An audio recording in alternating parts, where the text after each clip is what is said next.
নমস্কার প্রিয় বন্ধুরা, গল্পের আসরে আপনাদের স্বাগত। চলে এসেছি আরও একটি নতুন গল্প নিয়ে। অতনু সামন্ত, স্বপন ভট্টাচার্যা, জাগরী চক্রবর্তী, আপনাদের টিম গল্পের আসরের পক্ষ থেকে অসংখ্য ধন্যবাদ আপনাদের বহু মূল্যবান কমেন্টের জন্যে। যারা আমাদের সাপোর্ট করেছেন তাদের অসংখ্য ধন্যবাদ। যারা নতুন চ্যানেলে, প্লিজ আমাদের সাপোর্ট করুন, লাইক, শেয়ার, কমেন্ট করুন, আর সাবস্ক্রাইব করতে ভুলবেন না কিন্তু। সাবস্ক্রাইব করে কমেন্ট করুন, পরের গল্পে আমরা আপনাদের নাম মেনশন করব। গা ছমছম রাত, ফাঁকা কামরা, হ্যাঁ পুরোপুরি ফাঁকা। একা বসে বল্টুদা, আর চারপাশে সব ভয়ানক কাণ্ড কারখানা। নারায়ণ গঙ্গোপাধ্যায়, জন্ম 4 ফেব্রুয়ারি 1918, ছিলেন একজন বাঙালি লেখক। 3 খণ্ডে প্রকাশিত তার প্রথম উপন্যাস উপনিবেশ পাঠক সমাজে সমাদৃত হয়। তার উল্লেখযোগ্য সৃষ্টি দুঃশাসন, ভগবতী, শিলালিপি, লালমাটি প্রমুখ। ছোটদের জন্য তার সৃষ্ট কাল্পনিক চরিত্র টেনিদা খুবই জনপ্রিয়। আজকের গল্প ভুতুড়ে কামরা। গল্পটি আমরা গীতাঞ্জলি পাবলিশার্সের অমিতাভ বসু সম্পাদিত গা ছমছম ভূতের গল্প থেকে নিয়েছি। তো চলুন শুরু করা যাক আজকের গল্প, নারায়ণ গঙ্গোপাধ্যায়ের ভুতুড়ে কামরা। ওদের বাড়ির নিমগাছটার তলায় বসে কান চুনকোতে চুনকোতে বল্টুদা আমায় জিজ্ঞেস করলে, আচ্ছা প্যালা, ভূত সম্বন্ধে তোর আইডিয়া কি? আমি বললুম, কোনো আইডিয়া নেই। শুনে বল্টুদা ভীষণ বেজার হলো। এত বেজার হলো যে হচ করে কানে একটা খোঁচাই খেয়ে গেল। শেষে মুখটাকে এক ভাঁড় রাপড়ির মতো করে বললে, কেন আইডিয়া নেই কেন? আমি বললুম, কি করে থাকবে, কখনো দেখিনি তো। শুনে টুনেও কিছু মনে হয় না?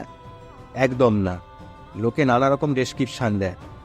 কেউ বলে খামোকা একটা কাটা মুন্ডু ঘ্যাচাং করে কামড়াতে এলো, কেউ বলে সাদা কাপড় পরে রাতে দুপুরে ছাদের ওপর হেঁটে যাচ্ছে, কেউ বলে আম গাছে 1 পা আর জাম গাছে 1 পা দিয়ে। বল্টুদা বললে, বাজে বকিসনি, ধর এই নিম গাছটায় একটা ভূত আছে। এই দিনে দুপুরেই দারুণ চমকে আমি একবার নিম গাছটার দিকে চেয়ে দেখলুম। না, ভূত টুত কিছুই নেই, কেবল ঠিক আমার মাথার উপরে একটা কাক বসে রয়েছে। কাককে আদৌ বিশ্বাস নেই। একটু সরে বসলুম তক্ষুনি। বল্টুদাকে বললুম, তোমার নিম গাছের ভূতকে খামোকা আমি ধরতে যাব কেন? কি দরকার আমার? ভূত ধরাটোরা আমি আদৌ পছন্দ করি না, তোমাকে সাপ বলে দিচ্ছি। কিন্তু মনে কর ভূত যদি তোকেই ধরে, মানে তোকেই ধরতে পছন্দ করে যদি? আমি দস্তুর মতো ঘাবড়ে গিয়ে বললাম, বল্টুদা এবার আমি বাড়ি চলে যাব। বল্টুদা খপ করে আমার হাত চেপে ধরে টেনে বসালে। বললে, আহা, যাচ্ছিস কেন? বললুম, বলেই কি সত্যি সত্যিই তোকে ভূতে ধরছে নাকি? মানে আমি সেদিন ভূতের পাল্লায় পড়েছিলাম কি না, সেই ব্যাপারটাই তোকে বলবো। আমি বললুম, তুমি আবার কবে থেকে আমাদের টেনিদার মতো গপ্পবাগি সরে বল্টুদা?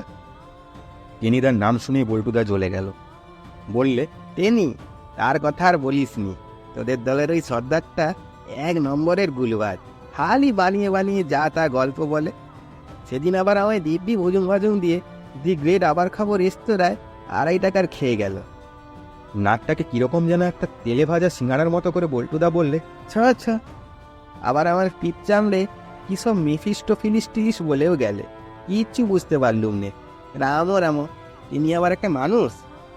বুঝতে পারলুম টেনিদা বল্টুদার প্রাণে দারুণ দাগা দিয়ে গেছে। 2.5 টাকার শোক আর বল্টুদা এখনো ভুলতে পারছে না। আমি সান্ত্বনা দিয়ে বললুম, টেনিদার কথা ছেড়ে দাও, ও ওই রকম। তোমার ভূতের গল্পটাই বলো। গল্প আমি বানিয়ে বলার মধ্যে নেই, যা বলবো একদম সত্য ঘটনা। আচ্ছা, বলতে থাকো। তখন বল্টুদা আরেকবার বেশ করে কান চুলকে নিলে, তারপর বলতে থাকলো, আমার বড়দির বড় মেয়ে, দিল্লিতে জন্মেছে বলে যার নাম রাজধানী। ছোটবেলায় যাকে আমি ভুল করে দাঁতখানি বলে ডাকতুম, আর বড়দি যাকে বলতো ধানি লঙ্কা, তার বিয়ে হয়েছে এক কলিয়ারির ইঞ্জিনিয়ারের সঙ্গে। এবার পুজোর ছুটিতে আমি সেখানে বেড়াতে গিয়েছিলাম। দিন 10 বেশ আরামে থেকে খুব খেয়ে দিয়ে ওদের মোটর গাড়িতে করে অনেক বেরিয়ে টেরিয়ে কলকাতায় ফিরে আসছিলাম। সন্ধ্যের পরে গাড়ি বদলাতে হলো ছোট্ট একটা জংশন স্টেশনে। ট্রেনে বেজায় ভিড়। শেষে দেখি পেছনের দিকে একটা ছোট্ট সেকেন্ড ক্লাস কামরা থেকে সব যাত্রী হুড়মুড় করে নেমে যাচ্ছে। দেখে খুব মজা পেলাম। আমি ফাঁকা গাড়িটায় টুক করে উঠে বসলুম। শতরঞ্জি জড়ানো ছোট বিছানা পেতে মাথার কাছে সুটকেসটা রেখে বেশ নিশ্চিন্তে হয়ে বসে পড়া গেল। ট্রেন আরও প্রায় মিনিট 20 এখানে থাকবে। আমি বসে বসে দেখতে লাগলুম।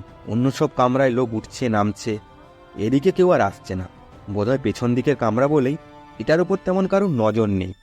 আমার ভীষণ ভালো লাগছিল। একটা রেলের কামরায় একলা যেতে ভারী মজা লাগে, নিজেকে বেশ লাট সাহেবের মতো মনে হয়।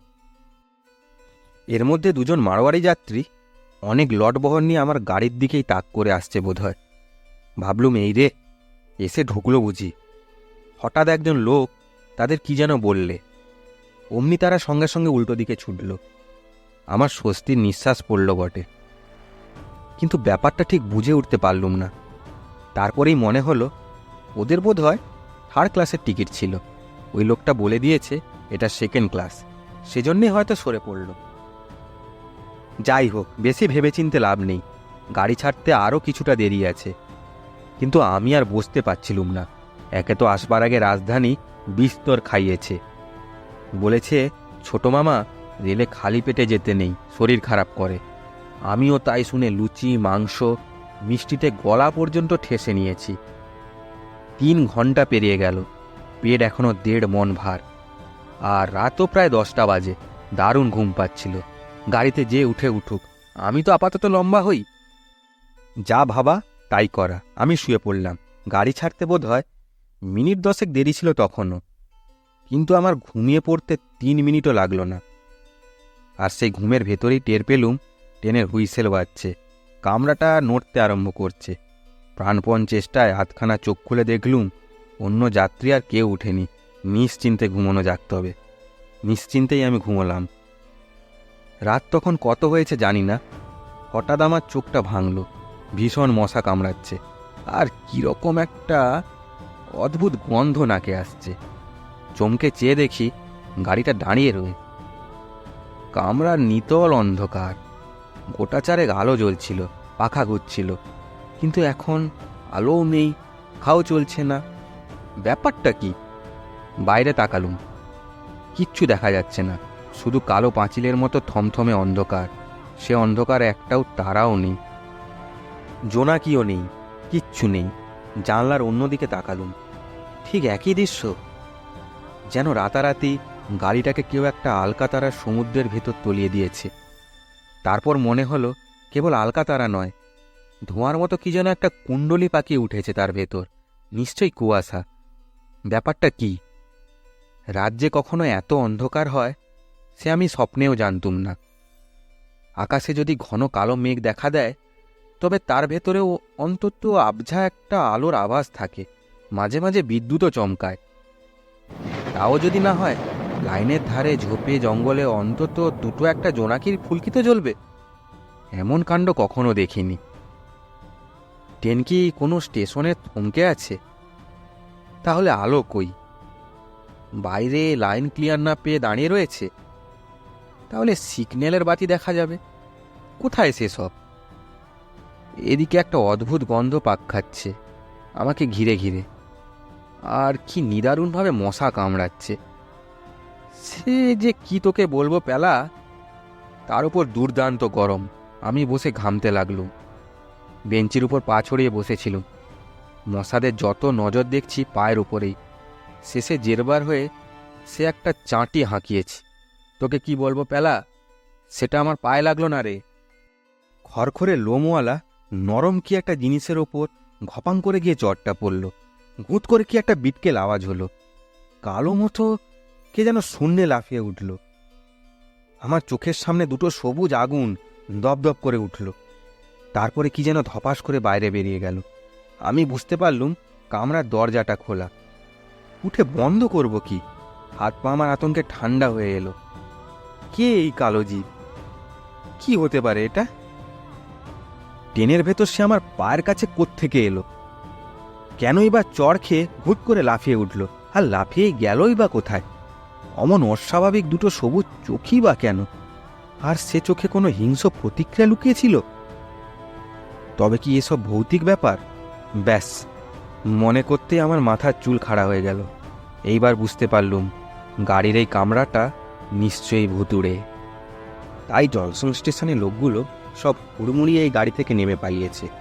তাই মারোয়ারি দুজন এই গাড়িতে এসেও অমন ঊর্ধ্বশ্বাসে উল্টো দিকে দৌড় দিয়েছে। আর আমি এমন এক নিরেট গর্ধব যে এসব দেখেও কিছু বুঝতে পারিনি। এই মারাত্মক ভুতুড়ে কম্পার্টমেন্টে উঠে নিশ্চিন্তে ঘুম লাগিয়েছি। কি করব এখন? নেমে পড়বো গাড়ি থেকে, তারপর যেদিক চোখ যায় টেনে দৌড় লাগাবো? কিন্তু এই অন্ধকারে কোন দিকে যাব? দিক বিদিক দূর থাক, নিজের হাত পা পর্যন্ত দেখতে পাচ্ছি না। আর পালাবো? চোর ডাকাতের হাত থেকে পালানো যায়, পুলিশের হাত থেকেও হয়তো যায়, কিন্তু ভূতের পাল্লা থেকে? হপ করে 30 গজ লম্বা একখানা হাত বাড়িয়ে ঘাটটি টেনে ধরবে। মাথার ওপর কয়েক ফোঁটা ঠান্ডা জল পড়ল। তারপরেই বাইরের বিটকেল ছাড়াত ছাড়াত আওয়াজ। ঠিক মনে হলো কে যেন একটা লম্বা পাইপ দিয়ে জল ছুঁড়ছে। শুধু মনে হওয়া নয়, ছাড়াত ছাড়াত করে কোত্থেকে একরাশ বিচ্ছিরি জল আমার নাকে মুখে এসে আছড়ে পড়ল। বাপরে, গেছি বলে আমি জানলা বন্ধ করে ফেললুম। সামনে সেই আওয়াজটা চলতে লাগলো। মনে হলো সেই অথই অন্ধকারে পেতনির বাচ্চা আলকাতারা গলা নিয়ে হোলি খেলছে। আমি বসে বসে রঘুপতি রাঘব টাঘব গাইতে চেষ্টা করলুম। গলা থেকে গান বেরোলো না, খালি বুঁ করে এমন যাচ্ছে তাই আওয়াজ বেরোতে লাগলো যে আঁতকে উঠে চুপ করে গেলুম। ভয়ে কাঠ হয়ে কতক্ষণ বসে আছি জানি না। জলের সেই ছ্যাঁচ্ছারানি কখন থেমে গেছে তাও টের পাইনি। আচমকা সেই কালিরালা অন্ধকার থেকে আর সাদা কুয়াশার ভেতরে একটা লাল আলো। বিশ্বাস করবিনি পেলা, শুধু একটা লাল আলো ঠিক গাড়িটার দিকে এগিয়ে আসছে। জানলার কাচের মধ্য দিয়ে আমি স্পষ্ট দেখলুম। আমার মনে হলো এক চোখা যেন একটা দৈত্য হাঁ করে আসছে আমার দিকে। এতক্ষণ চুপ করেছিল, এইবার আমি বাপরে মারে করে একটা আকাশ ফাটানো চিৎকার ছাড়লুম। আর লাল আলোটা যেন শূন্যের ভেতরে থমকে দাঁড়ালো। তারপরেই ধাঁ করে কোন দিকে যেন মিলিয়ে গেল। আমার আর চোখ মেলে চেয়ে থাকবার সাহস ছিল না। বেশ বুঝতে পারছিলুম আজ এই ভুতুরে রেলগাড়ির কামড়াতেই অপঘাতে আমার প্রাণটা যাবে। একবার গলায় হাত দিয়ে বইতেটা খুঁজে দেখলুম, কিন্তু তাকে তো সেই 7 বছর আগে জামার সঙ্গে ধোপা বাড়িতে চালান করে দিয়েছি। এখন আর কোত্থেকে পাওয়া যাবে? বেশ বুঝতে পারলুম আজ আমার 12টা বেজে গেল। আমাকে নিয়ে এই ভুতুরে কামড়াটা যে কোন নরকে গিয়ে হাজির হয়েছে জানি না, কিন্তু এরপর একটার পর একটা বিভীষিকা আসতে থাকবে।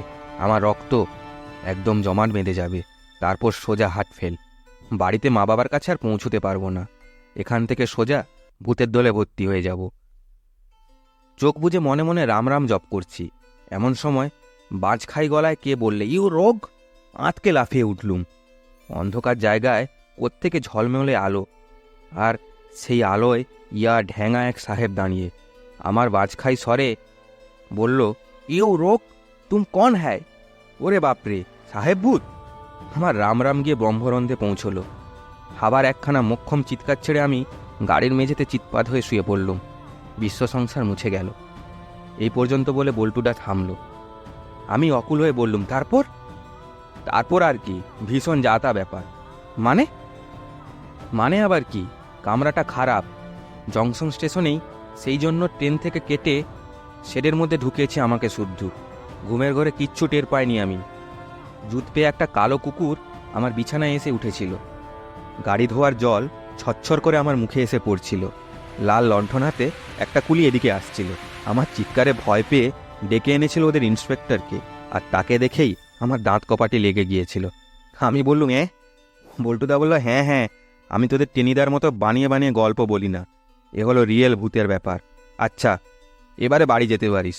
এই বলে বল্টুদা উঠে বলল, অনন করে নিজেই হেঁটে চলে গেল আলেকজান্ডারের ভঙ্গিতে। নমস্কার বন্ধুরা, ভালো লাগলে লাইক, শেয়ার, কমেন্ট করুন। নতুন বছরে আরও নতুন নতুন গল্প নিয়ে নতুনভাবে আমরা আসছি আমাদের গল্পের আসরে। চলে আসুন আমাদের আসরে, একসাথে জমিয়ে গল্প শোনা যাবে। আর চ্যানেলে নতুন হলে প্লিজ সাবস্ক্রাইবটা করে ফেলুন।